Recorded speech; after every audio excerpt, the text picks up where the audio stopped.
I never imagined my wedding day would be the beginning of my greatest nightmare.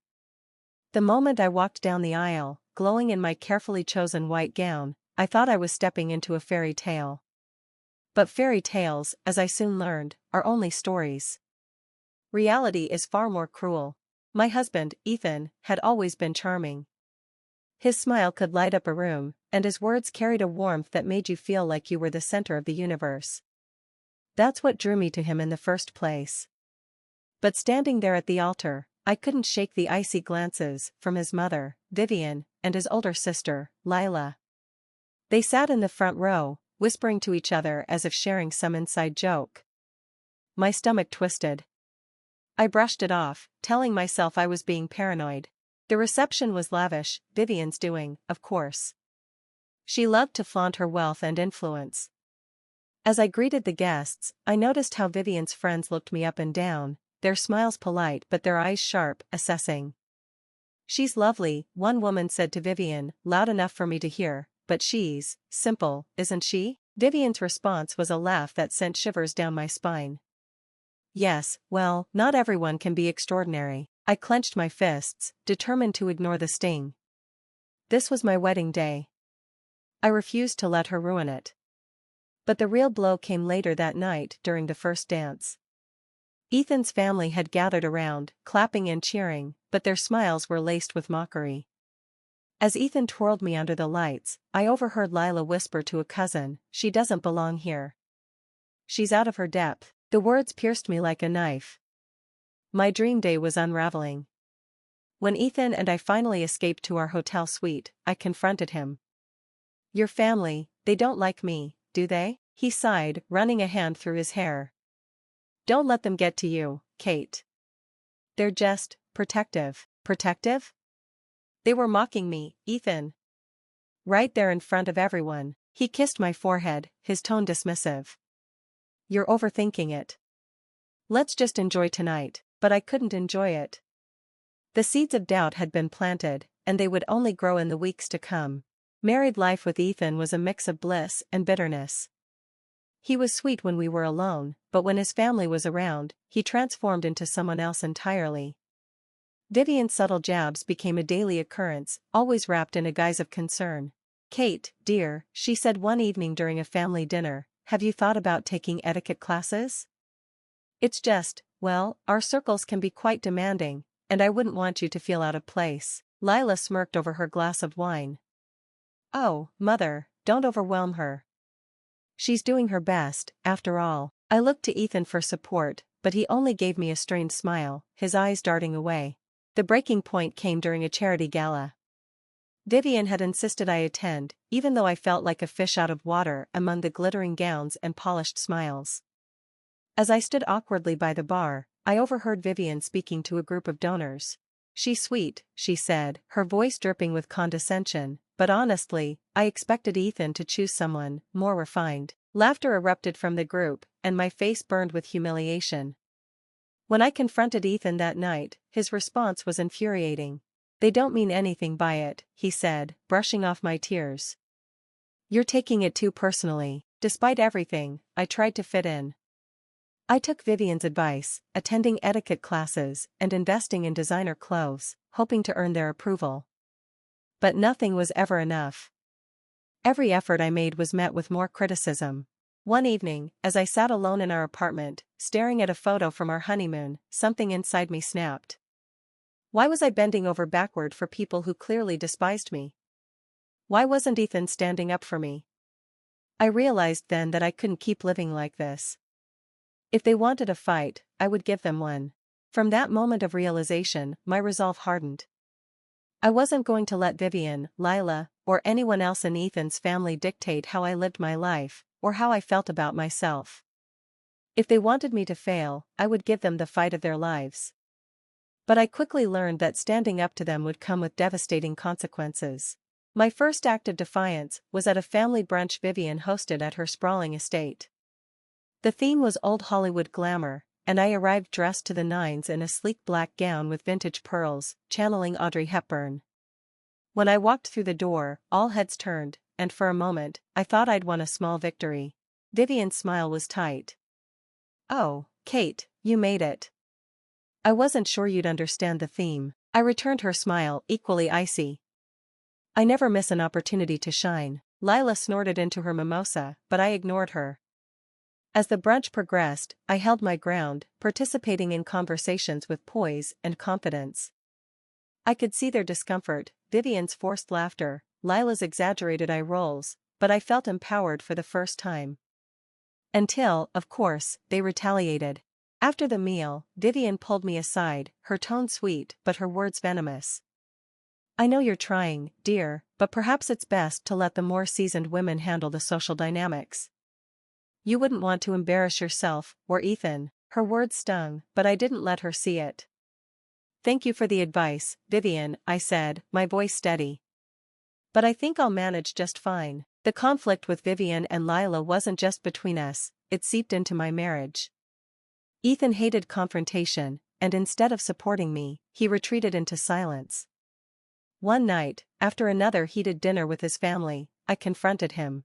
Why won't you say anything to them? I demanded, pacing our living room. They humiliate me, Ethan. In front of you, in front of everyone, and you just sit there, he sighed, rubbing his temples. What do you want me to do, Kate? They're my family, and what am I? I shot back, my voice cracking. Am I not your family too? His silence was deafening. It became clear that I was on my own. Things escalated at Ethan's company gala, an event I had been dreading but couldn't avoid. Vivian and Lila were, of course, in attendance, along with the elite of the business world. I had meticulously prepared, wearing an elegant emerald gown and practicing conversation starters to hold my own. For most of the evening, I managed to avoid them. But as I stood by the buffet, chatting with one of Ethan's colleagues, I heard a familiar voice. She's charming, isn't she? Vivian's tone was syrupy sweet, but her words were daggers. It's just a shame she doesn't quite understand our world. Poor thing, she's trying so hard, Lila chimed in, her laughter sharp.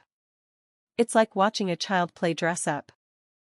My heart sank as I realized they were talking about me. Worse, the colleague I was speaking to excused himself awkwardly, clearly uncomfortable with the spectacle Vivian and Lila were making. I couldn't take it anymore. Turning on my heel, I marched straight to their table. Is there something you'd like to say to me directly? I demanded, my voice trembling but firm. The room fell silent. Vivian looked up at me with feigned surprise. Kate, dear, what are you talking about? You know exactly what I'm talking about, I said, my hands clenched. You've been undermining me since the day I married Ethan. I'm done pretending it doesn't bother me. Lila smirked. Oh, sweetie, don't take things so personally. It's all in good fun. Fun? I echoed, my voice rising. Tearing someone down for your own amusement is fun to you? Before they could respond, I turned to Ethan, who had been standing frozen by the bar. And you, I said, my voice breaking. Are you really going to just stand there and let this happen? He looked at me helplessly, his silence cutting deeper than any insult Vivian or Lila could throw. Humiliated and furious, I left the gala, ignoring Ethan's weak protests as I stormed out. The weeks that followed were a blur of arguments and cold shoulders. Ethan tried to apologize, but his words felt hollow. The rift between us widened with each passing day. One evening, as I sat on the couch scrolling through my phone, a headline caught my eye. Family feud at high society gala, daughter-in-law causes scene. My heart sank as I read the article, complete with quotes from anonymous attendees describing me as overly emotional and out of place. It didn't take a genius to figure out who had leaked the story. Furious, I confronted Ethan. Your family has crossed a line, I said, shoving the article in his face. Do you have any idea how humiliating this is? He looked at the article and sighed. Kate, you shouldn't have confronted them like that. You know how they are. I stared at him, incredulous. You're blaming me? They humiliated me, Ethan, publicly, and now they're spreading lies about me to the media. I'll talk to them, he said weakly, but I knew he wouldn't. For the first time, I started to wonder if I had made a mistake marrying him. Just when I thought I couldn't take it anymore, an unexpected lifeline appeared in the form of Ethan's younger brother, Adam. Unlike the rest of the family, Adam had always been kind to me, but he mostly kept to himself, avoiding the drama that surrounded Vivian and Lila. One afternoon, he called me out of the blue. I heard about the gala, he said, his voice sympathetic. I just wanted to say I'm sorry for how they treated you. It's not right. His words brought tears to my eyes. Thank you, Adam, that means more than you know. You don't deserve this, Kate, he continued, and you're not alone. If there's anything I can do, just let me know. For the first time in weeks, I felt a glimmer of hope. Maybe, just maybe, I wasn't as alone as I thought. In the weeks that followed, Adam's words lingered in my mind. I had been so consumed by Vivian and Lila's hostility, by Ethan's passivity, that I hadn't considered I might have allies, even within their family. That small spark of hope was enough to keep me going, though I wasn't sure where it would lead. It started with a conversation I didn't realize I needed. Adam invited me for coffee, a rare gesture that I accepted with hesitation. We met at a cozy cafe on the edge of town, far removed from the world of high society luncheons and gala drama. I don't get it, I admitted after we'd exchanged pleasantries. Why are you sticking your neck out for me? You're Vivian's son too. Adam stirred his coffee thoughtfully. You're right, I am, but I'm also tired of seeing her treat people like pawns in her game. You're not the first person she's tried to tear down, but you're the first one who stood up to her. His words both comforted and unsettled me. I don't feel like I'm standing up to her. Most days, it feels like I'm barely holding on. That's because you're fighting alone, he said simply. You shouldn't have to. Adam's support emboldened me in ways I hadn't anticipated. Together, we began to strategize ways to reclaim my dignity and stand up to Vivian and Lila. It wasn't about vengeance, it was about drawing boundaries and demanding respect. You can't play their game, Adam advised during one of our many conversations. They'll always have the upper hand, but you can change the rules. How? I asked, skeptical but intrigued. By showing them they can't control you. Start by building your own network, your own reputation. Show them, and Ethan, that you don't need their approval. It was a daunting idea, but the more I thought about it, the more it made sense. I had been so focused on fitting into their world that I had lost sight of my own strengths. It was time to change that. The first step was reconnecting with who I was before I met Ethan. I dusted off my old portfolio and began freelancing as a graphic designer, a career I had put on hold after our wedding. Slowly but surely, I rebuilt my confidence, landing a few small but meaningful clients. Vivian and Lila, of course, caught wind of my efforts and wasted no time belittling them. Oh, how quaint, Lila remarked at a dinner party. A little hobby to keep you busy. I smiled sweetly, refusing to take the bait. Actually, it's a full-time career, and it's going quite well. Thank you. Their barbs didn't sting as much anymore. I was learning to see them for what they were, insecure, manipulative women who thrived on making others feel small. But the real turning point came during yet another family gathering, a charity event Vivian was hosting at her estate. Adam had encouraged me to attend, not to prove anything to them but to myself. The evening started predictably enough, with Vivian and Lila playing their usual games of thinly veiled insults and backhanded compliments. But things escalated when Vivian, in a theatrical show of generosity, announced a sizable donation to the charity on behalf of the entire family.